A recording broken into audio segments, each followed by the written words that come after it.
I'd like to acknowledge the first Australians on whose lands we meet today, for those of us here in Canberra, the lands of the Ngunnawal and Ngambri people, and to pay my respects to elders past and present.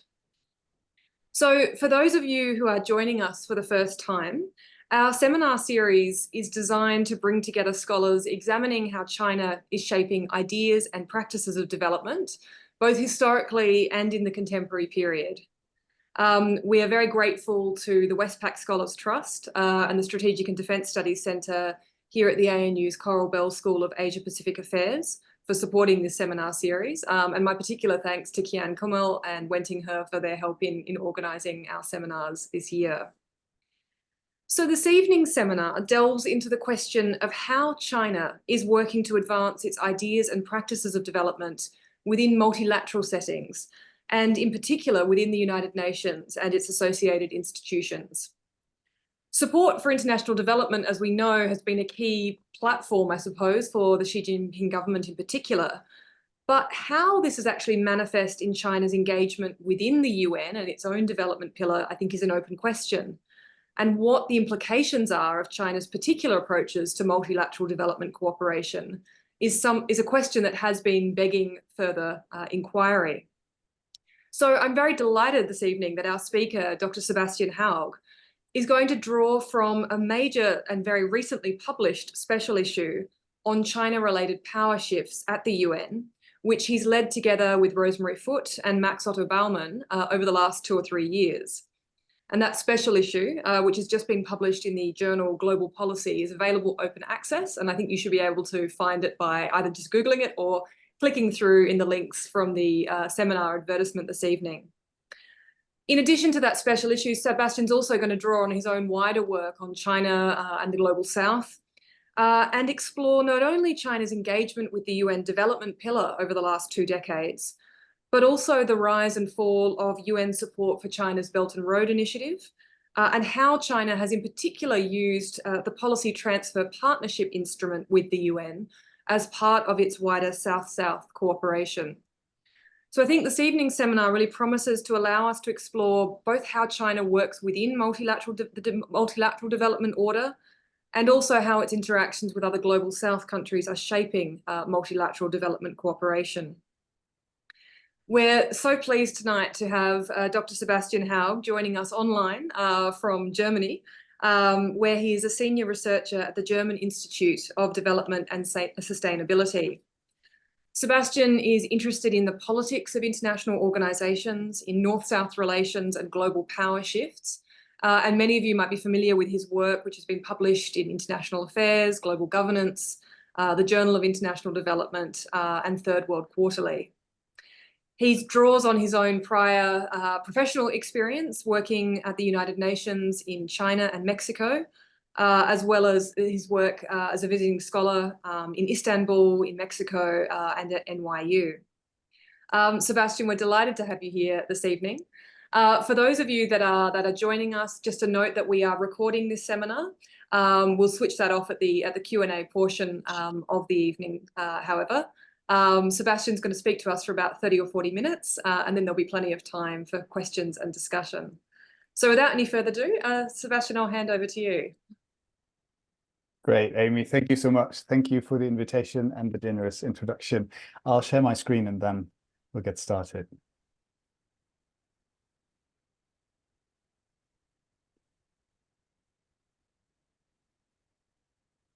Do you see the first slide of my presentation? Wonderful. Perfect. Yeah, thank you so much. It's great to be with you, albeit online, and I look forward to the discussion. As Amy said, I'm going to share with you insights into China's engagement with the United Nations development system, based on the idea questioning whether there is something like multilateral development cooperation with Chinese characteristics. I built on, as Amy's mentioned, different publications that have come out over the last 3 years. The first set is focusing on the UN development pillar, broadly speaking, with a working paper a couple of years ago that looks at different dimensions of how China engages with the UN development pillar.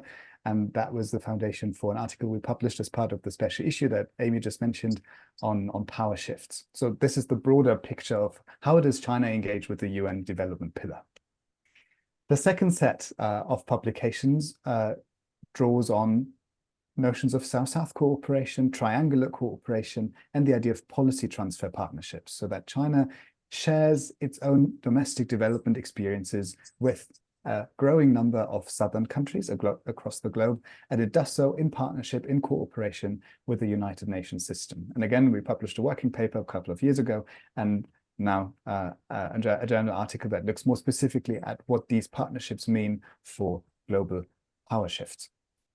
And finally, as Amy mentioned during her introduction remarks, I've done some work on the Belt and Road Initiative, and this is an article that has been published a few weeks ago by International Affairs, and I look at how the relationship between the UN entities on the one hand, and China and the Belt and Road Initiative on the other has evolved over the last decade or so.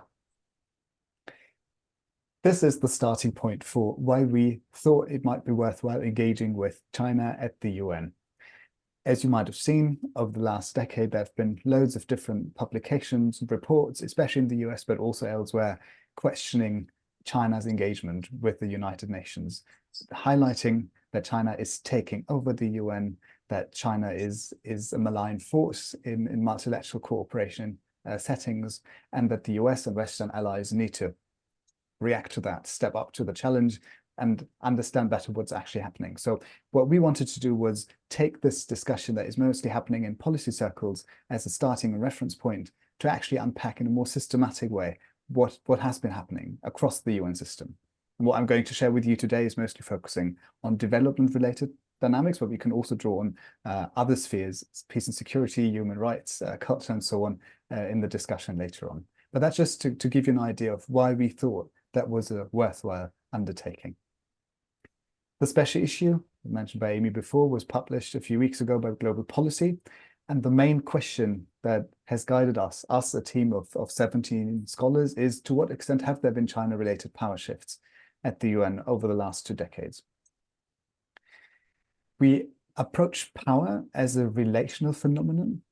We understand it as an actor's ability to shape the fates and the existence of others. And we built on Michael Barnett and Raymond Duval's work on power. And what you see here on the slide is a 2x2 that provides you with 4 different dimensions of power, 4 types of power, some more direct, some more diffuse. And this conceptualization has helped us to approach power in a more comprehensive and systematic way. What we look at in that special issue is power shifts, so actual changes in the abilities of actors to shape others' capacities to act. And I'll just walk you through the 4 power types briefly to give you an idea of what our heuristic looked like and what it helped us to do. I'll start with compulsory power. Compulsory power is about direct influence, and in ways that mostly assume a prior conflict of interest. So this is a very, very realist approach to power.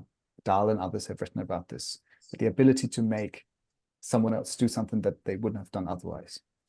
When we look at changes in compulsory power, evidence for shifts in international organizations, we might look at something like the increased use of a veto whenever a party has a veto power, or a more targeted or greater use of earmarked funding for specific purposes. When it comes to institutional power, that is about indirect influence. So it's not about pushing an actor in a certain direction in a direct way, but using institutions, rules, procedures, practices as mediating factors in between. Again, when we look at shifts in institutional power, we might look for an increased high-level representation of staff within multilateral secretariats, changes to governance of funding mechanisms, and so on. So we look at institutions, procedures, and people that are supposed to implement decisions when trying to understand what institutional power shifts might look like. Third, structural power. Structural power is about mutual constitutions. It's about roles and identities. A very typical example in philosophy is the co-constitutive relationship between a master and a slave, Without the slave, there's no master. Without the master, there's no slave. So no matter where you're positioned in a structured social space and in hierarchies, you always depend on the relative position vis-a-vis others. And that's what structural power is about. When we try and understand changes in structural power and look for evidence for shifts, we might look at potential disruptions to established binaries. And there are loads of different binaries in the international system. Important ones are between greater and lesser powers, between developed and developing countries, security providers, security subjects, and so on. So this is what we would look at in order to understand whether there have been changes in the co-constitution of actors. And finally, productive power. Productive power has a lot to do with discourse, so with systems of knowledge and meaning. Productive power is about establishing and normalizing certain thoughts, certain ideas, what is normal, what is abnormal, and it's about fixing and transforming meaning behind terms and concepts. When we look at evidence for shifts again, it's mostly about changes in how multilateral issues are constructed and defined. What is an international organization? What are the issue areas that it looks at? What is the role of a UN body in our case? So these are some of the things we would look at if we wanted to understand changes in productive power. So just to give you an overview of the conceptual underpinnings of that special issue. This is an overview of the 13 contributions. We have the special issue introduction.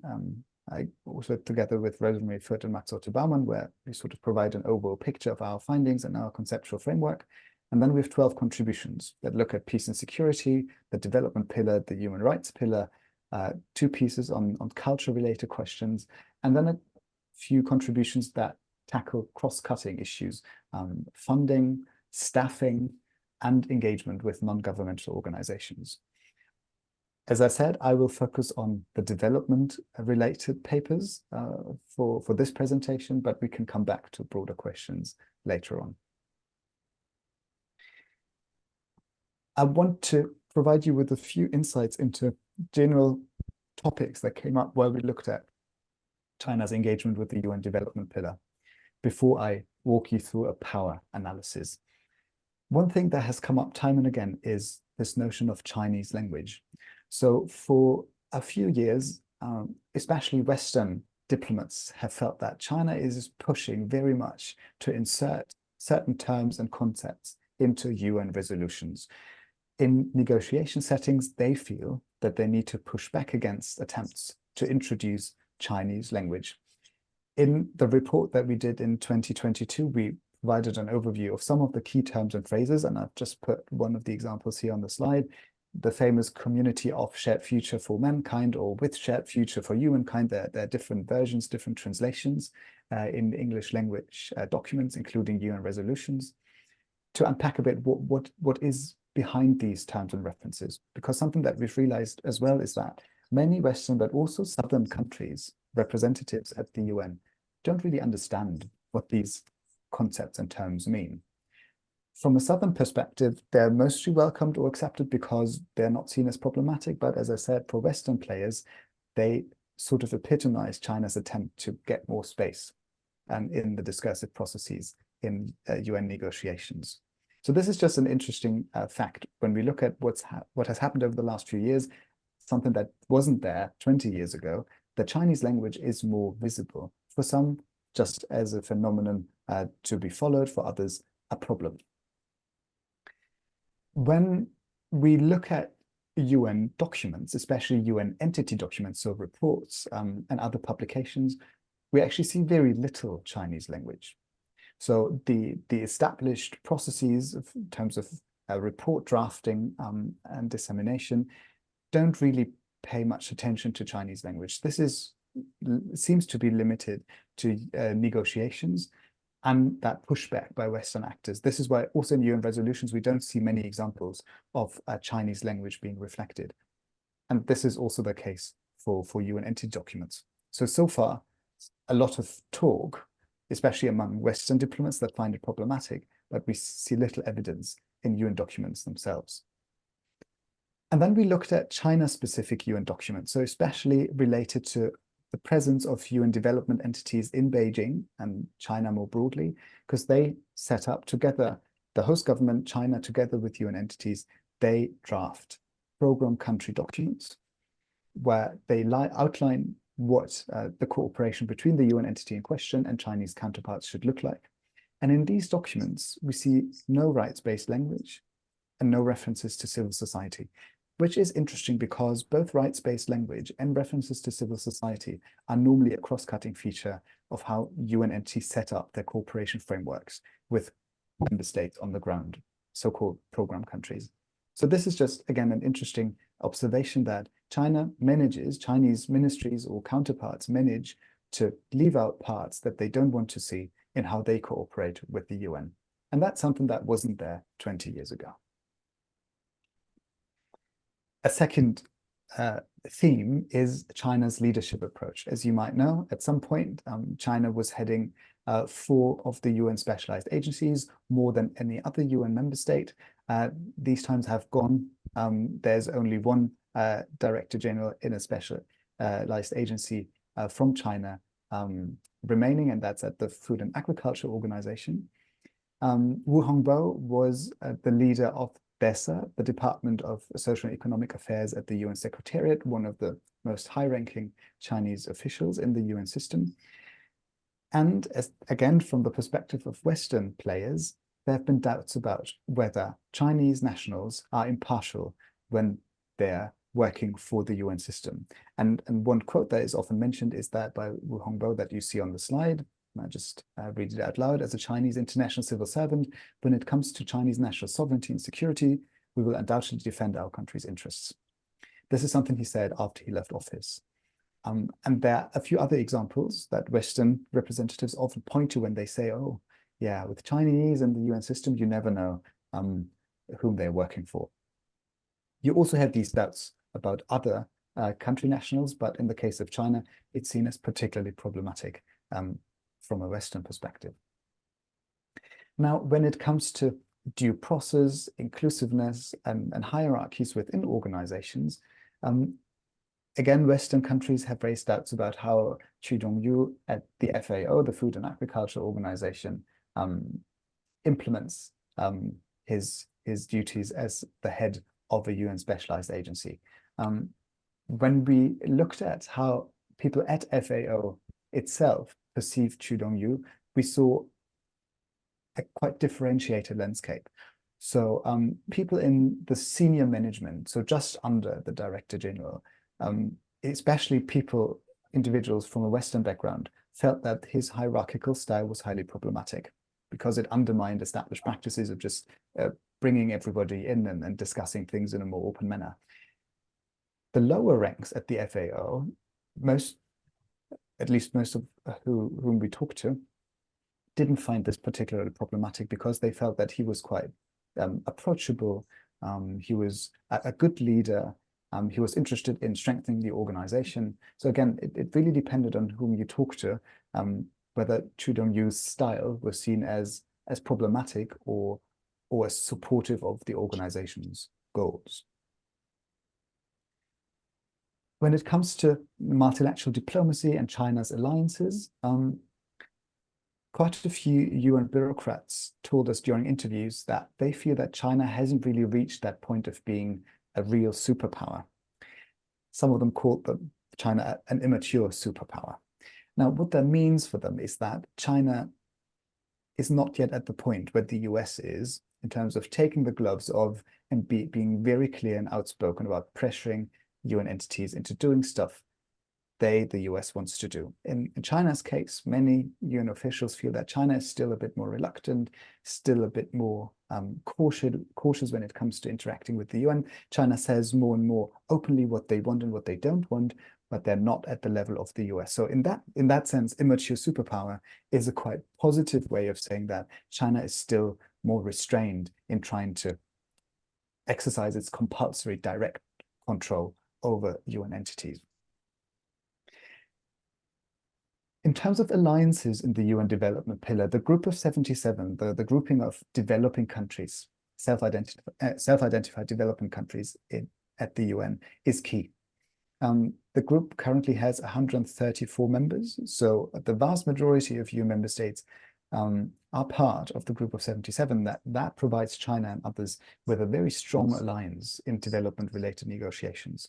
When we look at other policy areas, the Group of 77 has a more heterogeneous approach, and it's more difficult to garner support across the entire grouping. But when it comes to development-related questions, the Group of 77 is a bulwark for developing country interests, and that's something that China is using.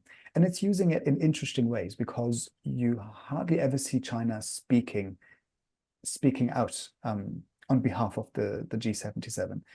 When you look at the G77 membership, China figures as a normal member. When the G77 talks about itself, they normally say G77 and China.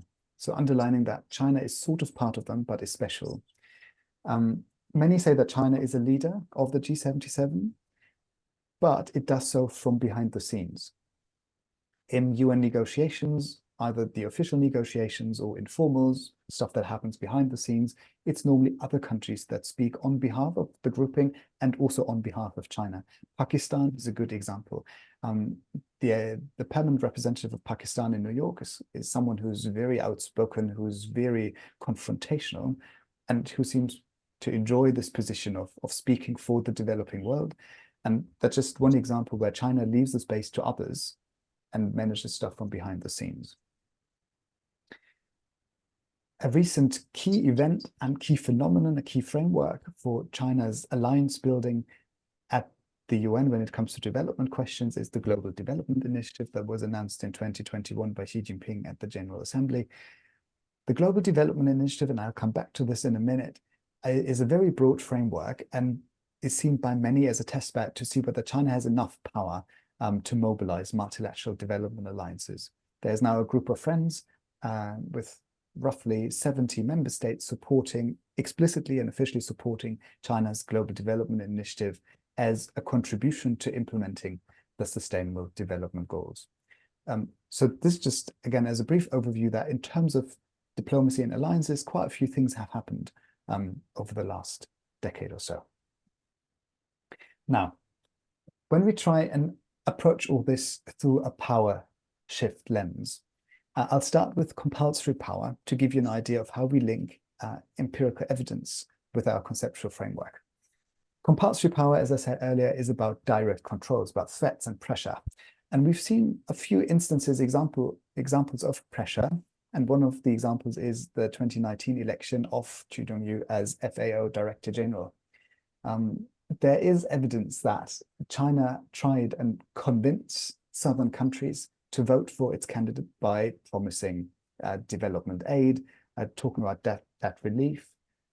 And it's clear that this is one of the latest instances where China used a bit more muscle to ensure that its candidate would make it to the Director General position, and they were successful. I've talked about Chinese language earlier. There are also a few instances where China tried to push behind the scenes to make sure that more countries would support the insertion of certain terms and concepts into UN resolutions, so far without a massive success, but there were attempts to do so.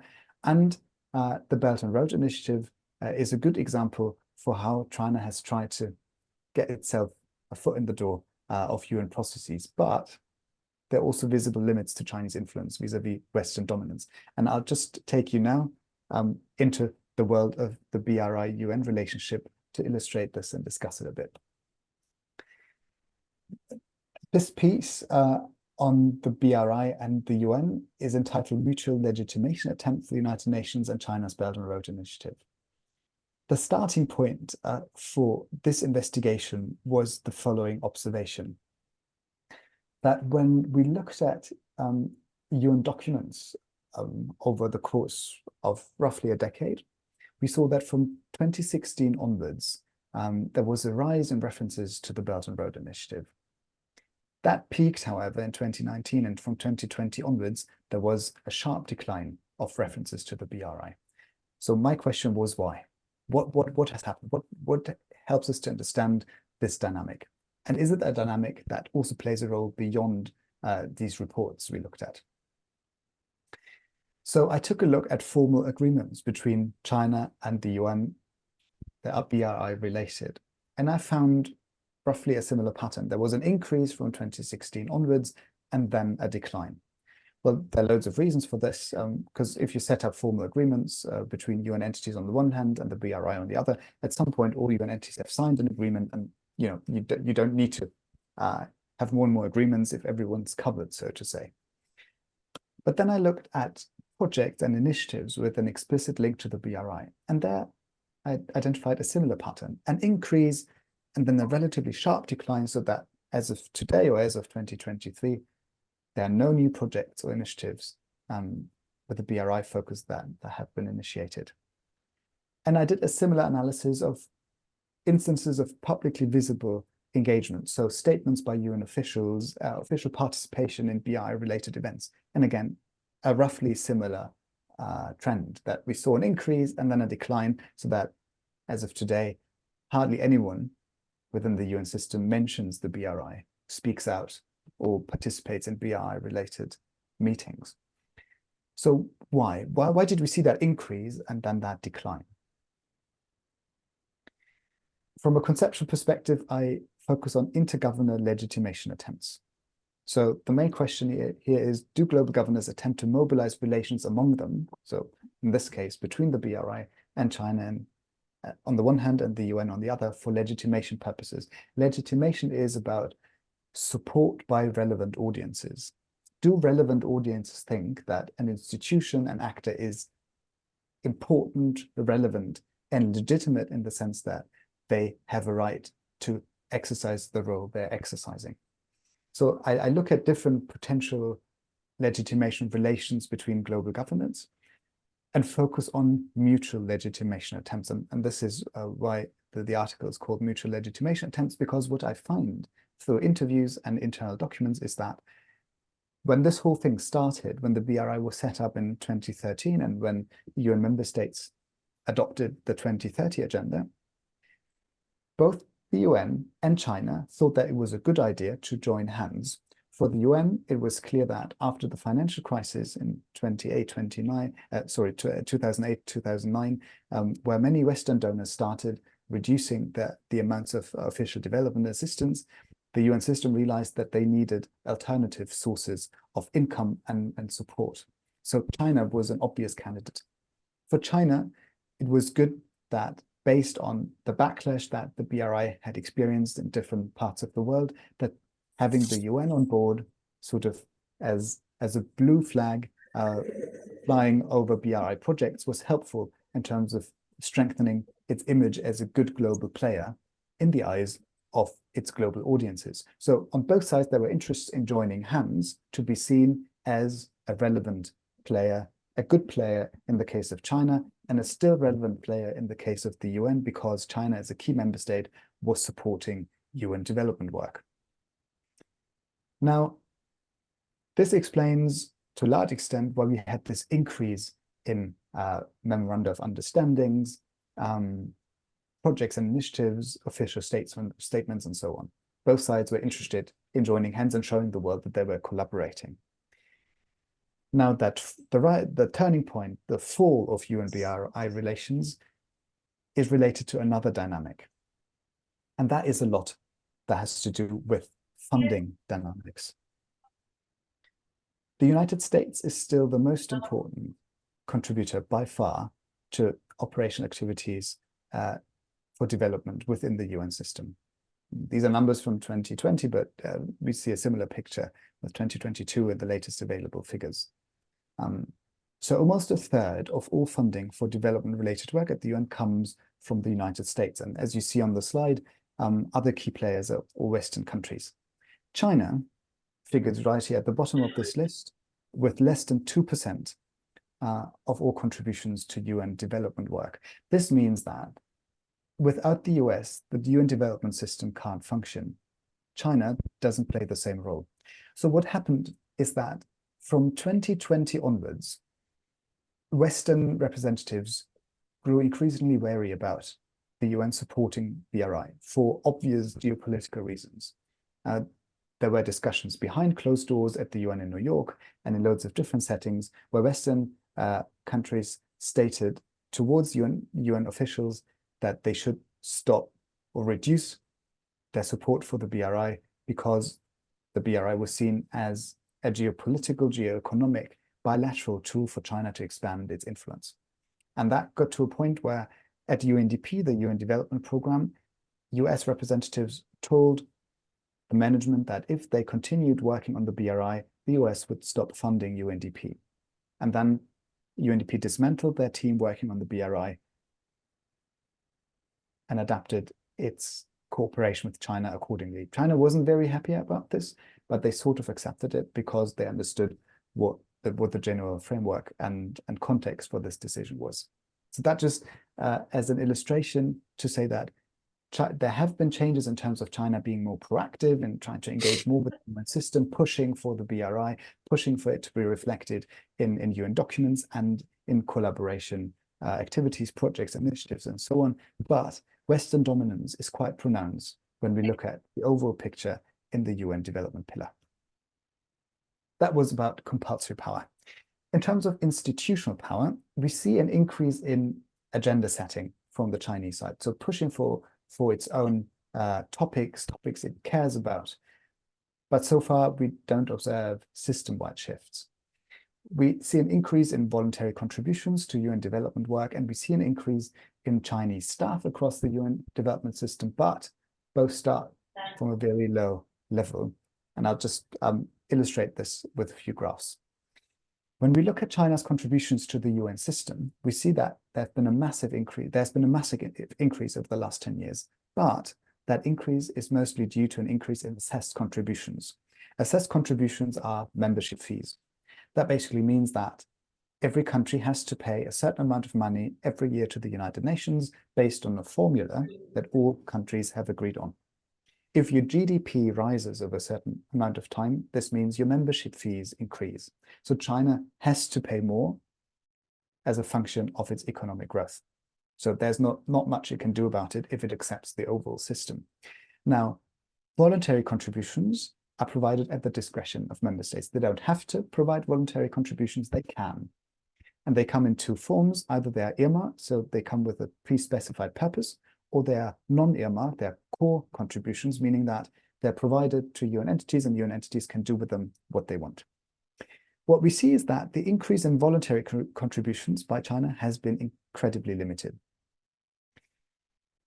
And when we compare this to Western players, we see that there's a clear difference in how China approaches the UN development system, because the majority of UN entities in the UN development system depend on voluntary contributions. What they do and how they do it is dependent on mostly Western countries providing them every year with massive amounts of money. China hasn't followed this path. And that's interesting in and of itself.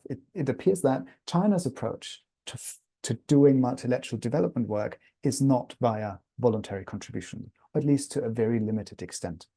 So we see a very different approach to multilateral development cooperation. Where China does give voluntary core contributions, so contributions that are provided without strings attached, is IFAD.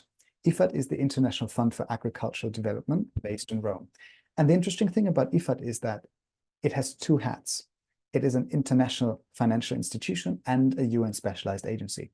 And that combination means that in IFAD's case, if you provide voluntary core contribution, your power in the governing board in terms of voting rights increases. That's not the case for all other UN development entities, but for IFAD it is.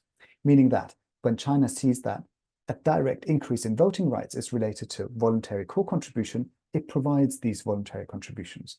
And that gives us another idea of where the trend might be going in terms of how UN entities might try and attract Chinese funding, maybe by changing some of their governance arrangements.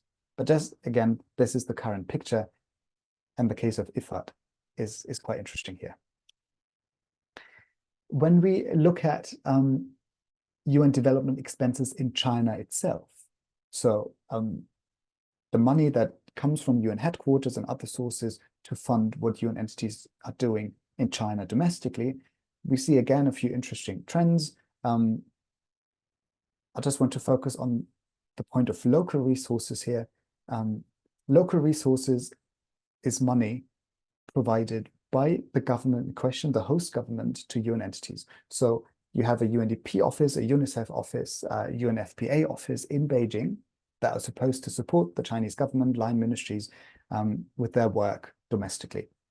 Now, all these ministries can provide money to the United Nations system on the ground so that they can operate. And we see that there's a tendency of these local resources increasing, also because earmarked funding, as we see here on the slide above, earmarked funding coming in through the global UN channel has been decreasing for obvious reasons, because for most donors, working with China via the UN is not interesting anymore because China is a major global player and doesn't need typical UN development support. But we see that there's an increase in local resources, meaning that the Chinese government self-funds UN entities on the ground. And this is a dynamic we see in many middle-income countries that use the UN now for slightly different purposes at home. When we look at staffing, this is a slightly complex overview. It comes from the Lam and Funk paper in our special issue. It just gives you an overview of the extent to which the representation of different nationalities in the UN Secretariat has changed over the years. You see one overview is in relative terms, it's the share. The other one is in absolute terms, it's the total numbers. What we see is that overall, China, and that's the blue circle you see on the slide, China's representation has increased slightly in both absolute and relative terms, but not massively. And it's still levels way below the US, right at the top. France, quite prominent in the UN system when it comes to staff representation, but also the UK and India. So China has been trying to increase the share of its staff, but so far with limited results. There's one category, though, where China has been incredibly successful, and that's interns.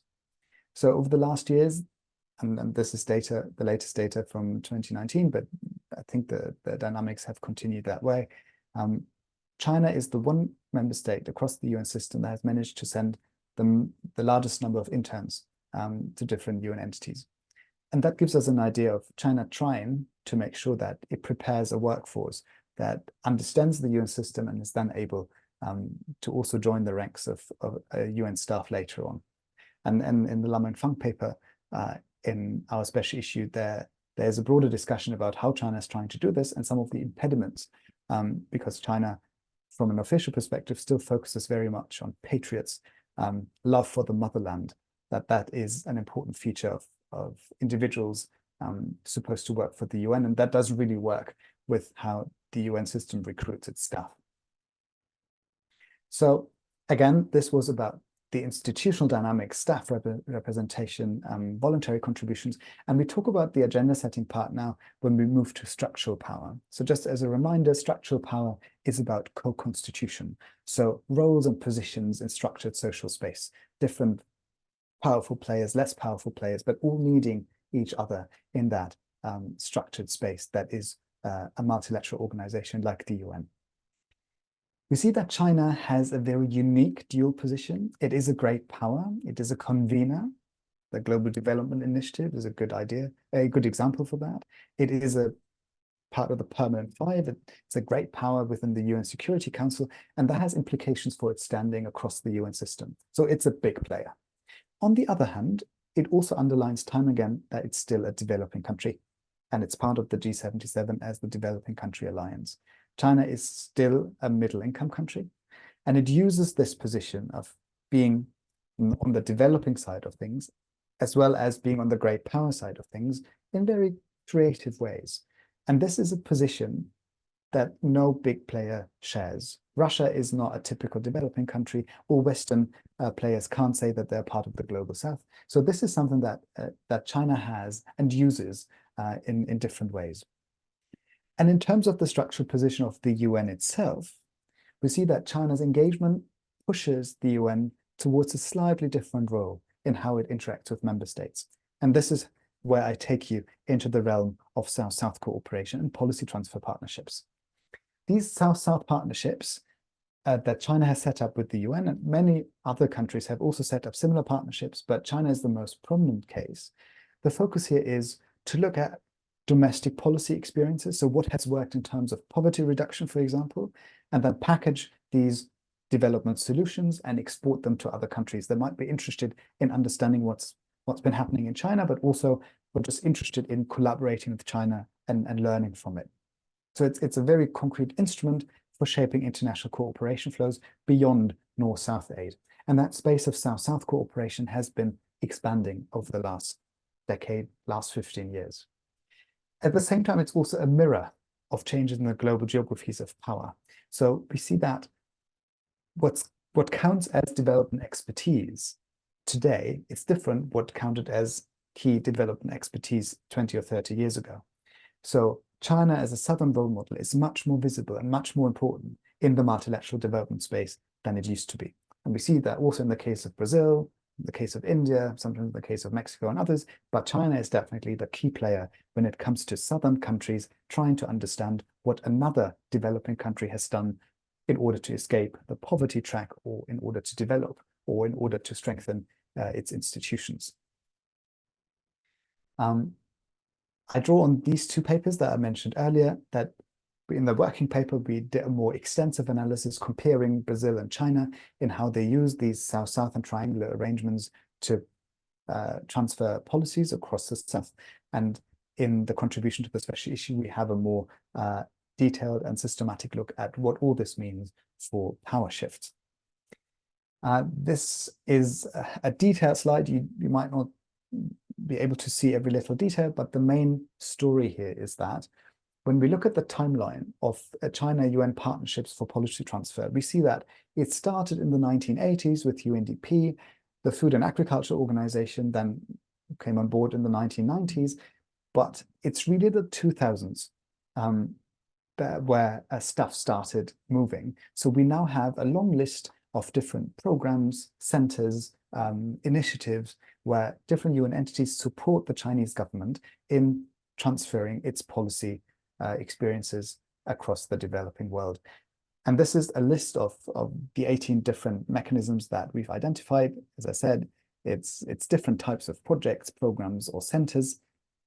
Just as an example of different centers that were established with the support of the UN entities, or are a co-sponsored initiative of the UN and their Chinese counterparts, focusing on different types of South-South partnerships, mostly centering on the idea of learning from China and then sharing this with the world.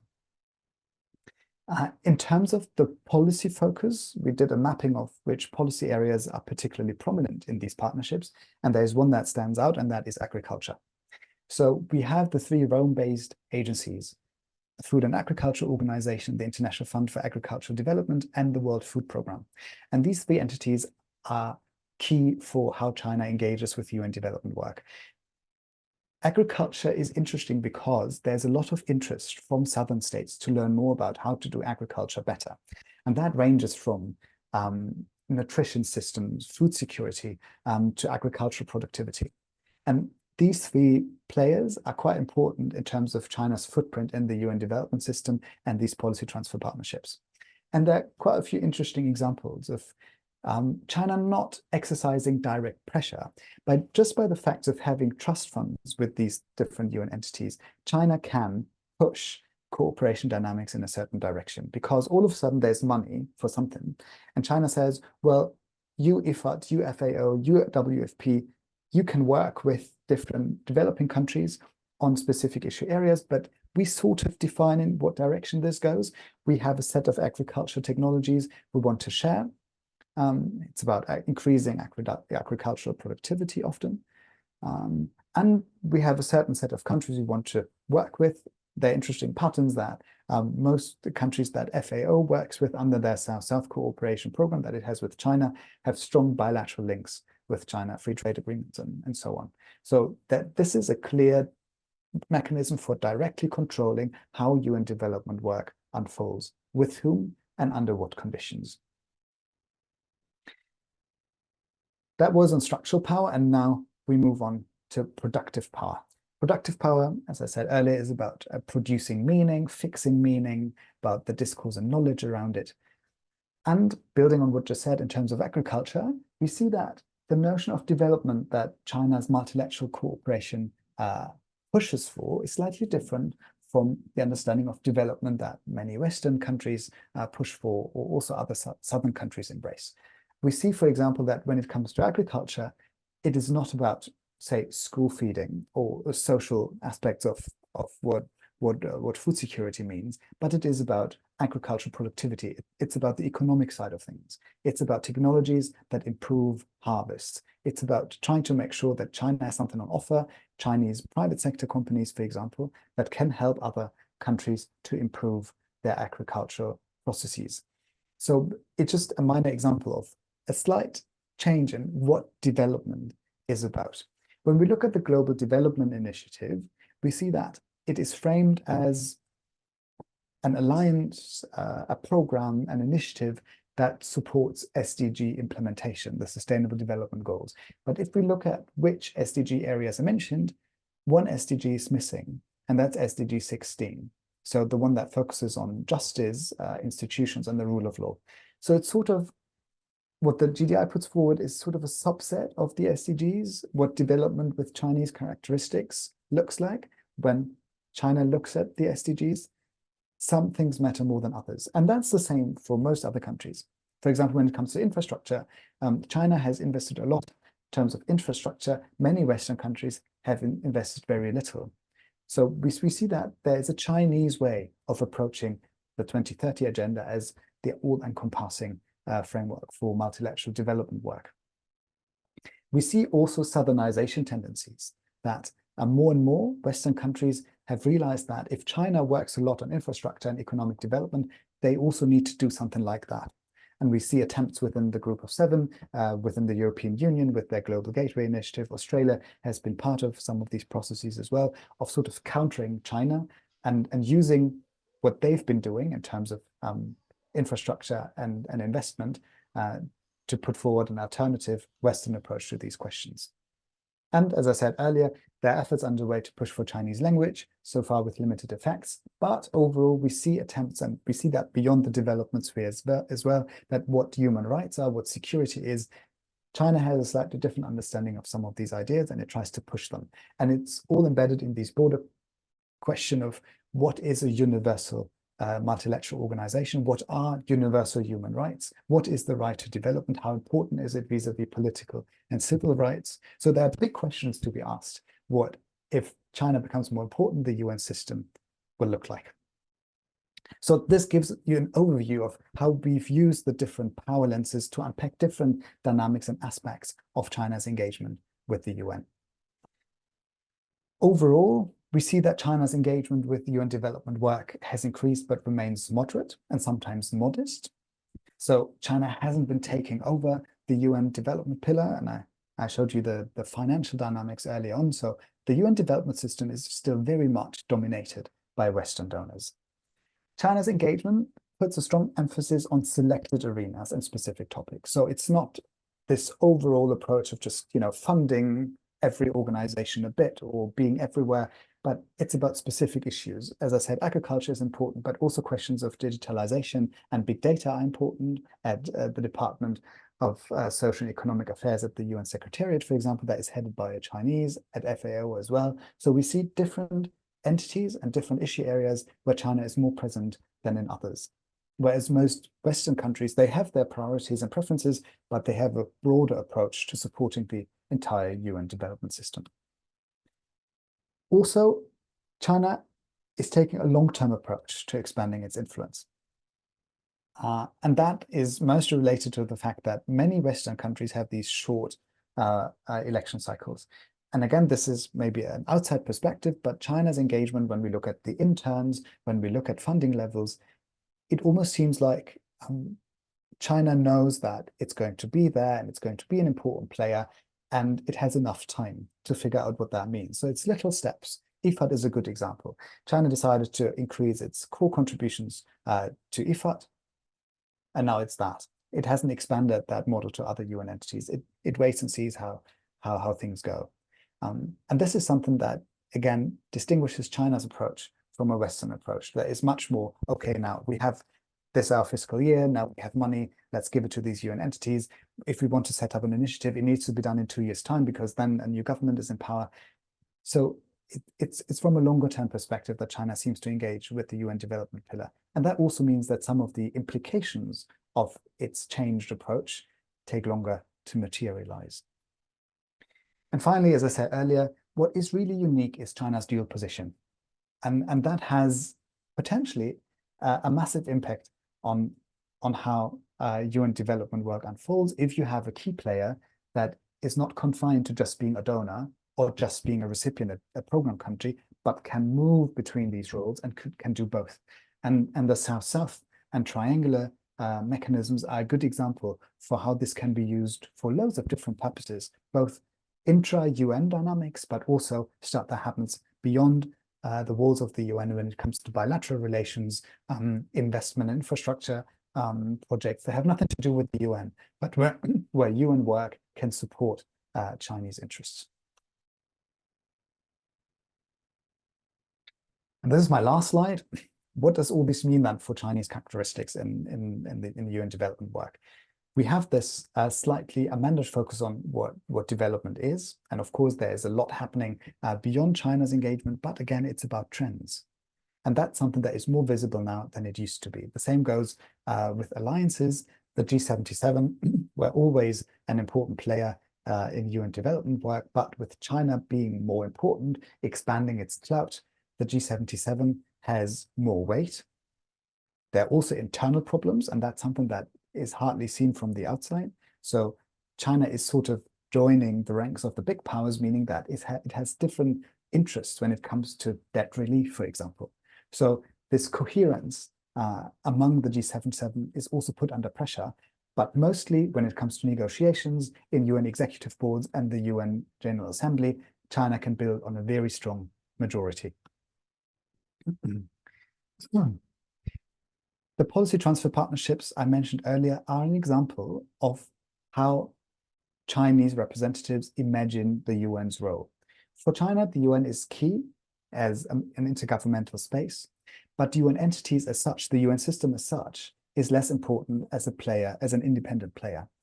When we look at these transfer partnerships, the UN is a broker or a facilitator. It provides a platform where member states meet. They decide how they want to do it. There's a trust fund that is set up with the UN entity that is administered by the UN entity, but it is about Chinese representatives, their southern counterpart, but also Chinese nationals in the UN system to decide how the governance of these trust funds unfolds and how exactly cooperation works. So we see that the UN is less important as an actor in its own right and more an intergovernmental platform, an intergovernmental mechanism for its member states and mostly for China. And again, there are particularities when we look at the development pillar that are quite interesting when we look at the bigger picture. So in the human rights field, we've seen a lot of contestation.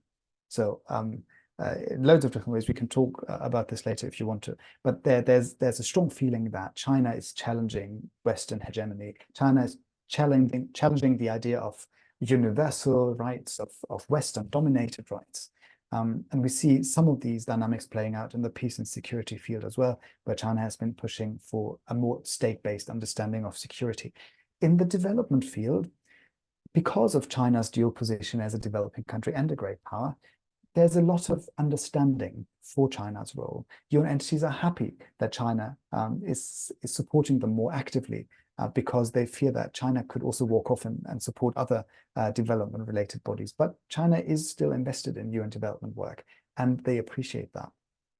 And then with regard to the big initiatives, we see a shift from the Belt and Road Initiative that was more about infrastructure investment, bilateral relations, that caused a lot of backlash, that in the multilateral realm, at least, the Global Development Initiative now paints a different picture. It's about China supporting multilateral frameworks and agendas. Who can be against 2030 agenda implementation processes? Who can be against the SDGs? It's very difficult for Western diplomats now to say why they don't want to see references to the Global Development Initiative in UN documents, because all the Global Development Initiative does on the surface is to say that there should be more effort put into implementing the SDGs. So it's quite a smart move in a way to learn from stuff that happened earlier in terms of the Belt and Road Initiative, and now have a multilaterally agreed setting with the 2030 agenda, where the Global Development Initiative is nothing more than just supporting this joint framework, even though, of course, as I said earlier, it comes with a certain idea of what multilateral development should be about. In terms of ideas where our discussion could go, just a few points. When we talk to people at the UN, both UN staff and diplomats across the West, the South, no matter how you categorize where countries are based in the global space, there's this tension between legitimate representation on the one hand, that many people, also Western diplomats, feel that China has a legitimate case to make to expand its engagement, versus the fear that the liberal core tenets of the UN are under pressure. This is mostly related to human rights, but also to development work when it comes to the rights-based approach to development. So there's a tension that many people feel is not easy to tackle, because the China bashing that you've seen in many US outlets, for example, that's not shared by many. But many feel that they know too little about what's actually happening, and there's this underlying fear that things might develop in a direction that they don't support. Another important point is that we've seen instances of threats and pressure from the Chinese side to push for their interests also in the UN development system, but mostly Southern support is quite strong, irrespective of that pressure.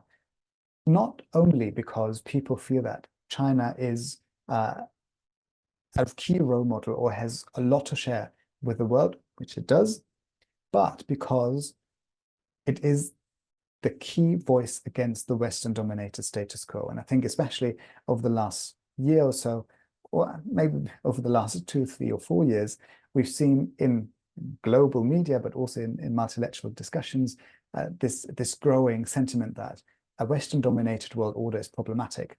And from a developing country perspective, China is the one player that is able to actually challenge Western dominance over the long run. And finally, when we try and understand what kind of player China is at the UN, we find evidence also in the development pillar, but also across different policy areas, that China can be a status quo, a reforming or a revisionist state at the UN. China is not easy to pin down as one type of player. And this is why we need that kind of in-depth and systematic and comprehensive analysis based on empirical insights and not based on policy discourse.